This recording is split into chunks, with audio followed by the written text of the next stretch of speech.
ओम श्री सद्गुरवे नमः। बंदों गुरुपद कंज कृपा सिंधु नर रूप हरि महामोह तम पुंज जासु बचन रवि कर निकर। जय गुरु। सभी सम्माननीय श्रोताओं को सादर प्रणाम। परम पूज्य बाबा देवी साहब के संस्मरण सद्गुरु महर्षि में ही परमहंस जी के शब्दों में श्रृंखला के अंतर्गत हम एक बार पुनः प्रस्तुत हैं। इसका पंचम संस्करण, पांचवा भाग लेकर।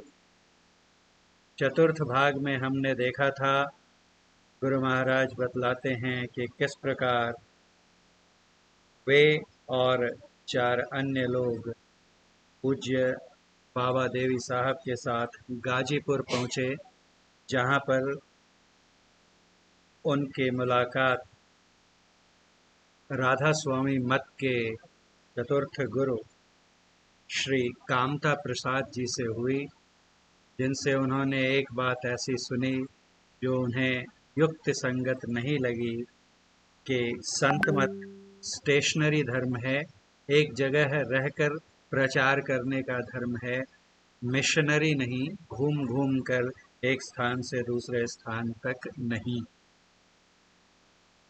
इसके विपक्ष में गुरु महाराज ने अन्य कई संतों के जीवन से यह दर्शाने की चेष्टा की कि योगी जन प्राचीन काल से ही घूम घूम कर लोक कल्याणार्थ आध्यात्मिक ज्ञान का प्रचार करते रहे हैं।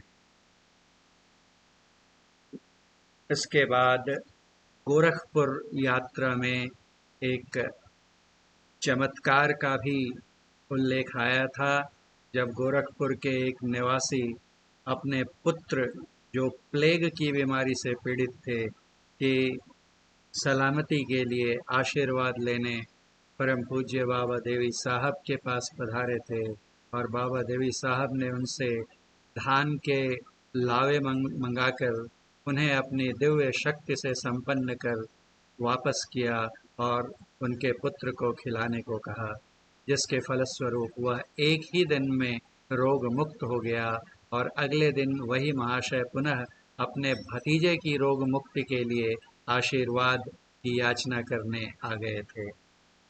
तत्पश्चात वहाँ से चलकर परम पूज्य बाबा देवी साहब, गुरु महाराज तथा अन्य चार लोग मुरादाबाद पहुँचे, जो पूज्य बाबा देवी साहब का मुख्य आधार कैंप था, जहाँ पर वो जब प्रचार नहीं करते थे तब रहा करते थे। वहाँ एक मुंशी बुलाकी लाल वकील साहब थे, जो अताई मोहल्ले में रहते थे। उन्होंने ही अपनी हवेली के पास एक भव्य 2 मंजिले भवन का निर्माण कराकर उसे परम पूज्य बाबा देवी साहब के रहने के लिए सुपुर्द कर दिया था। गुरु महाराज उनके साथ वहीं ठहरे। उसके पूर्व जब वे स्टेशन पर पधारे थे तो महीनों की अनुपस्थिति के कारण उनके दर्शनों और सत्संग से वंचित वहाँ के जो भक्तगण थे, वे सब के सब स्टेशन पर उनका स्वागत करने और उनके दर्शन प्राप्त करने हेतु जमा हो गए थे, और उनके दर्शन कर उनकी दशा अत्यंत भाव विह्वल व्यक्तियों की दशा हो गई। इसके बाद हम लोग चलते हैं आज के 5वें प्रसंग की ओर, जिसमें हम देखेंगे कि किस प्रकार हमारे पितामह गुरु परम पूज्य बाबा देवी साहब ने हमारे सद्गुरु महाराज को स्वावलंबी जीवन बिताने की शिक्षा प्रदान की। तो आइए हम सब श्रवण करते हैं भाग 5 का, जिसका शीर्षक है स्वावलंबी जीवन की सीख, गुरु की चोट, ज्ञान की ओट। स्वावलंबी जीवन की सीख। सन 1909 ईस्वी के नवंबर महीने के अंतिम सप्ताह में बाबा साहब मुरादाबाद पहुंचे थे। भागलपुर से वहां के सत्संगी रामदास जी भी, जो बाबा साहब के आज्ञानुसार यात्रा में संग संग चल रहे थे, मुरादाबाद में 2 दिन ठहर कर भागलपुर वापस लौट गए। मैं उनको मुरादाबाद स्टेशन पर पहुंचाने को गया था। गाड़ी छूटने के समय हम दोनों ने एक दूसरे को हाथ जोड़ा और मैंने देखा कि उनकी आंखों से आंसू की धारा चल पड़ी है, तो मेरी आंखों से भी आंसू की धारा बहने लगी। गाड़ी छूट गई, वे चले गए और मैं बाबा साहब के पास उपस्थित हुआ। अपनी तरफ के साथी सत्संगी अपनी तरफ, अर्थात वे भी भागलपुर से आए थे, जहाँ से गुरु महाराज भी आए थे, अपनी तरफ के साथी सत्संगी के घर लौट जाने के कारण उस दिन मेरा चित्त कुछ उदास सा हो गया था।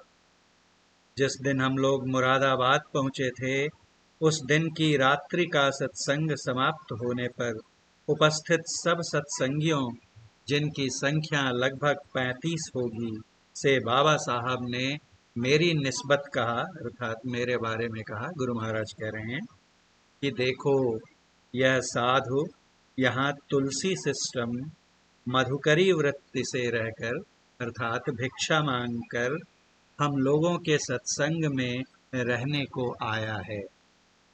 क्या आप लोग इनको ऐसा करने की सलाह देते हैं? उन सब लोगों ने विनय वाक्यों में उत्तर दिया, नहीं हुजूर, अपने सत्संग में भीख मांगने का कायदा नहीं है। उनमें से एक बाबू किशन नारायण महोदय जी, जो बीए पास करके वकालत पास करने की तैयारी कर रहे थे, ने मुझसे कहा, यदि मैं देखूंगा कि तुम भिक्षा करके लाए हो तो मैं उस भिक्षा को तुमसे छीन कर फेंक दूंगा, तुमको नहीं खाने दूंगा, क्योंकि भिक्षा मांग कर खाना आलसियों का काम है। हम लोगों के सत्संग में यह मना है। यदि कोई हमारा सत्संगी होकर भिक्षा मांगकर पेट पाले तो वह हमारे सत्संग को लजावेगा, लज्जित करेगा। तुमको अपने शरीर के परिश्रम से अपना भोजन और वस्त्र उपलब्ध करना चाहिए। मुरादाबाद संतमत सत्संग में बाबा साहब के प्रवचन के अतिरिक्त संतों के ग्रंथों का पाठ भी होता था। ग्रंथों में गुरु ग्रंथ साहब, अर्थात बाबा नानक के और उनके पंथ के अन्य गुरुओं के वचन संग्रह ग्रंथ का, तुलसी कृत रामायण का, अर्थात गोस्वामी तुलसीदास जी कृत रामचरितमानस का, घट रामायण का, तथा घट रामायण संत तुलसी साहब हाथरस वाले की लिखी हुई है, तथा धम्म पद अर्थात बुद्ध वचन का विशेष रूप से पाठ होते मैंने देखा था। परम श्रद्धालु भक्त संतों के ग्रंथों के विशेषज्ञ तथा मर्मज्ञ स्वर्गीय महानुभाव बलभद्र दास टंडन महोदय जी, जो श्रीमान लाला हरिकृष्ण दास टंडन महोदय जी उर्फ लाला चुन्ना लाल साहब के पूज्य पिता थे, ग्रंथों का पाठ किया करते और बाबा साहब की आज्ञा पाकर उनका अर्थ भी कहते थे। परंतु बाबा साहब की जब मौज होती थी तब स्वयं भी अर्थ कहा करते थे। स्वर्गीय महानुभाव बलभद्र दास टंडन महोदय जी के बारे में पाद टिप्पणी में लिखा हुआ है, ये महानुभाव मुरादाबाद के निवासी थे और इनको कपड़े की एक बड़ी दुकान थी। वे बड़े सज्जन और सुहृद थे। मैं तो इनको गुरुवत ही जानता हूँ। ये ग्रंथों का पाठ बहुत सुंदर लय से करते थे और अर्थ भी बहुत अच्छा कहकर सुनाते थे। लोगों से सुना था कि ये लाखपति धनाढ्य पुरुष थे। उस समय के लाखपति अर्थात अभी के अरबपति से भी अधिक खरबपति कहे जाएंगे। बाबा साहब के ये परम भक्त थे और बड़े उदार पुरुष थे। बाबा साहब का ये आदर सम्मान और अदब करते थे। अभी हमारा जो फेसबुक पर संत मत सत्संग ग्रुप है, उसमें इन्हीं महानुभाव स्वर्गीय बलभद्र दास टंडन जी महोदय जी की नतिनी, वे भी काफ़ी वृद्ध हो चली हैं, श्रीमती विनोद कपूर जी, जो एक बहुत अच्छी पेंटर हैं, वे भी हमारे उस ग्रुप की सदस्य हैं। और जब यह प्रसंग मैंने लिखकर उस ग्रुप में साझा किया था, तब उन्होंने लिखा था कि ये मेरे नाना जी थे और इनकी उंगली पकड़कर मैं सदगुरु महर्षि में ही परमहंस जी महाराज के सत्संग में जाया करते थे। दूसरे दिन बाबा साहब ने मुझसे पूछा, क्या तुम नागरी लिखना जानते हो? देवनागरी लिपि। मैंने सविनय उत्तर दिया, नहीं हुजूर। उन्होंने आज्ञा की कि सीख लो। फिर उन्होंने मुझसे पूछने की कृपा की कि क्या तुम गुरुमुखी पंजाबी अक्षर, जिसमें गुरु ग्रंथ साहब लिखा है, क्या तुम गुरुमुखी पढ़ना जानते हो? मैंने सविनय कहा, नहीं हुजूर। उन्होंने पुनः आज्ञा दी कि सदर आला अर्थात सब जज, जज के नीचे का पद, सब जज के पास प्रतिदिन जाया करो, वे तुमको गुरुमुखी पढ़ने को सिखाएंगे। उन्होंने उन्हें मेरा नाम कहना कि बाबा साहब की आज्ञा है, मुझे कृपया गुरुमुखी अक्षर पढ़ना सिखलाइए। ये सदर आला साहब गुरु महाराज फुट नोट्स में पाद टिप्पणी में लिखते हैं, ये महानुभाव अंग्रेजी सरकार से पेंशन पाते थे, वृद्ध थे तथा बाबा साहब के मित्र और शिष्य भी थे। सत्संग में सदा उपस्थित होते थे तथा बाबा साहब भी कभी कभी इनके घर जाकर बैठा करते थे। ये अपना विशेष समय भजन अभ्यास में लगाते थे। घर के भी अच्छे अमीर थे। इनकी तीव्र बुद्धि श्रद्धा भक्तिमयी थी, अर्थात सिर्फ बुद्धि तीक्ष्ण नहीं थी, बल्कि वो श्रद्धा और भक्ति से ओतप्रोत थी, अर्थात सोने पर सुहागा। बाबा साहब को कभी कभी ये कहा करते, साहब तुम खुदा हो। इनसे हमारे गुरु महाराज ने गुरुमुखी लिपि सीखी थी और उसके बाद गुरु ग्रंथ साहब का अध्ययन किया और बाद में अपने परम प्रिय शिष्य महर्षि संत सेवी परमहंस जी महाराज को भी इन्होंने गुरुमुखी पढ़ना सिखलाया था और उनसे भी कहा था कि तुम्हें गुरु ग्रंथ का साहब का अध्ययन करना चाहिए। जिस दिन भागलपुर वाले रामदास जी ने मुरादाबाद से भागलपुर लौटने की यात्रा की, उस दिन सायंकाल के सत्संग में लाला बलभद्र दास जी टंडन साहब से पठित तथा अर्थ कथित अर्थात एक वाणी का लाला बलभद्र दास जी टंडन ने पाठ किया और फिर उसका अर्थ भी सुनाया। गुरु नानक साहब के वचन का आशय मैंने क्या समझा है जानने के लिए बाबा साहब ने मुझसे पूछा, तुमने क्या समझा? मैं कुछ बता सका, परंतु अपूर्ण अर्थात पूरा पूरा नहीं बता सका, उसका आंशिक अर्थ बतला पाया। इस पर उन्होंने मेरी कम समझी और अल्प स्मरण शक्ति के लिए धिक्कारा, फटकारा और बुरा भला कहा।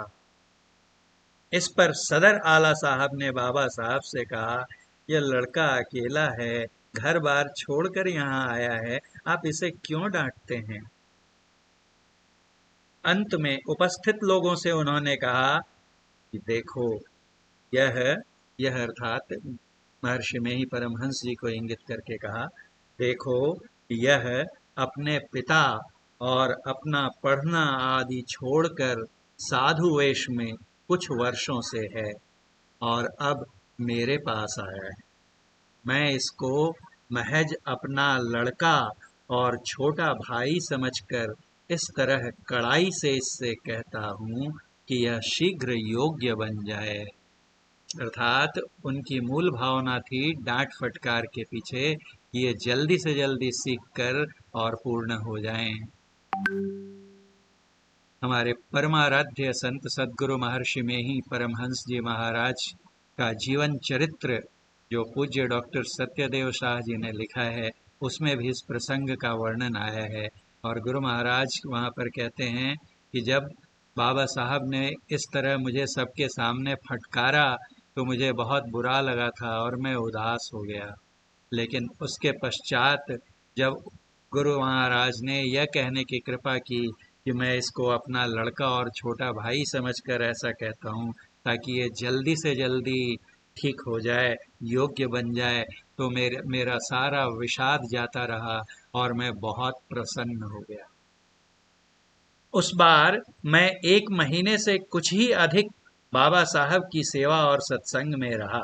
प्रतिदिन सायंकाल 1.5 व 2 घंटे तक नियमित रूप से सत्संग होता था और अन्य उचित समयों पर ध्यानाभ्यास और जिज्ञासुओं की जिज्ञासाओं की पूर्ति बाबा साहब करते रहते थे। रात में बाबा साहब कब सोते थे और कब नहीं सोते थे मुझे पता नहीं लगता था। मेरे पिताजी ने बाबा साहब को एक पत्र लिखा कि आप मेरे पुत्र को आज्ञा दें कि वह मेरे पास आकर रहे। बाबा साहब ने मुझसे कहा, देखो, तुम्हारे पिता की ऐसी प्रार्थना है, अब तुम उनके पास लौट जाओ। उनसे पूछकर उनके बताए हुए घर के कामों को करो, तब घर का अन्न ग्रहण करो। बिना काम किए भोजन नहीं करना और वहीं अपना सत्संग भजन भी करना। इस आज्ञा के अनुकूल सन 1909 ईस्वी में, अर्थात लगभग अंत में, मैं अपने घर लौट आया। सन 1910 ईस्वी में ही पुरैनिया जिला अंतर्गत ग्राम जोतराम राय भवानीपुर में, जहाँ पर इनकी मुलाकात पूज्य धीरज दास जी से हुई थी, जिनसे इन्होंने संतमत के बारे में ज्ञान प्राप्त कर प्रेरणा प्राप्त की थी कि संतमत में मैं भी दीक्षा लूं। जोतराम राय में पुरैनिया जिला का वार्षिक सत्संग प्रारंभ हुआ। बाबा साहब को भी इस सत्संग का समाचार लिख दिया गया। सन 1911 ईस्वी में इस जिले के 10-12 सत्संगियों के साथ मैं बाबा साहब के पास मुरादाबाद गया और संभवतः 1 सप्ताह तक उनकी सेवा सत्संग में उपस्थित रहा। इस वर्ष मैं वहां सत्संग में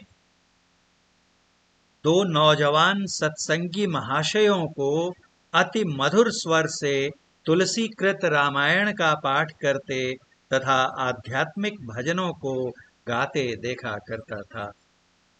उनमें से एक का नाम श्री रघुनंदन प्रसाद जी और दूसरे का नाम श्री फकीर चंद जी था। ये श्री रघुनंदन प्रसाद जी कौन थे, आगे चलकर इस पाठ में आएगा। पुरैनिया जिला वार्षिक सत्संग, जिसका ऊपर वर्णन हुआ है, के विषय में बाबा साहब ने आज्ञा की कि तुम लोगों ने वार्षिक सत्संग किया है, सो बहुत अच्छा किया है। वहां उन्होंने मुझसे पूछा, क्या तुम अपने पिताजी का काम करके उनका अन्न खाते हो? मैंने निवेदन किया कि पिताजी ने मुझको कोई काम नहीं दे रखा है। इस पर बाबा साहब ने आज्ञा की, इस तरह भोजन करने से तुम्हारा खून खराब हो जाएगा। देखिए, ये प्रसंग कितना गौर करने लायक है कि हम अपने पिता की संपत्ति पर, पैतृक संपत्ति पर अपना जन्म सिद्ध अधिकार समझते हैं और वहाँ कुछ ग्रहण करने में हमें तनिक भी इस बात का एहसास नहीं होता कि हम पर कोई इस तरह का उपकार हो रहा है जिसके बदले में हमें कुछ करना चाहिए। लेकिन इस शिक्षा के द्वारा बाबा देवी साहब सिखलाते हैं कि अपने पिता का अन्न भी यदि प्रत्युपकार में बिना कुछ किए हम करते हैं तो हमारा रक्त दूषित हो जाता है। अर्थात कहीं भी किन्हीं से हम, चाहे वे अपने कितने भी स्वकीय क्यों न हो, अगर कुछ ग्रहण करते हैं तो उनके बदले में हमें कुछ अवश्य उन्हें देना चाहिए।